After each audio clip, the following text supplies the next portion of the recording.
মিষ্টি কুমড়া ভাজি করছি, আরও রয়েছে এই যে এখানে মরিচ ভাজি করছি, আর এখানে তরকারি রাঁধছি। পাঙ্গাস মাছ কিনেছি, এই দেশে মাছ কোনো খাওয়া যায়, কোনো রকম খাই আর কি, কী করবো, না খাই তো উপায় নেই, প্রবাসের মাটি, কিছুই করার নাই। আর যে সাদা ভাত, এই আর কি,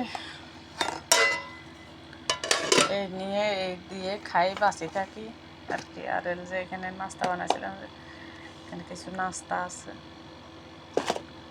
আর কি, আর কাজুর আছে এইসব। তো নিজের জীবনটা নিজে একটা প্রশ্ন করলাম, আরে জীবন, নিজের ভাগ্যরেও প্রশ্ন করলাম, হায়রে ভাগ্য, হায়রে জীবন, আমার আসলে সঙ্গের সাথে কে বলতো, কে আমাকে ছেড়ে যাবে না। সবচেয়ে বড় ইম্পর্টেন্ট কথা হলো আমার এটা, যে জীবনকে জিজ্ঞেস করলাম, ভাগ্যেরও জিজ্ঞেস করলাম যে আমার আসলে সাথীটা কে। তো আমার জীবনও আমাকে প্রশ্নের উত্তর দিল, আমার ভাগ্য আমার প্রশ্নের উত্তর দিল। তোমার সবচেয়ে বড়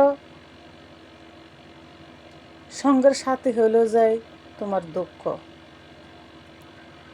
ঠিক আছে? সবচেয়ে বড় সঙ্গের সাথী হলো দুঃখ। সে তোমার সুখেও থাকবে, দুঃখে, সে সব সময় সে তোমার পাশেই থাকবে, সে তোমার সাথেই থাকবে। সবাই ছেড়ে যাবে, কিন্তু তোমার ওই দুঃখ ছেড়ে যাবে না। এই হলো যা কথা। তা আসলে সত্যি কথা, আমার দুঃখ আমার কোনোদিন ছাড়ে যেতে আসে না। যদি ছাড়ে যেত তাহলে টাকা পয়সাও থাকতো, বাংলাদেশে যেতাম, ঠিক আছে? এই আর কি আমার ভাগ্য।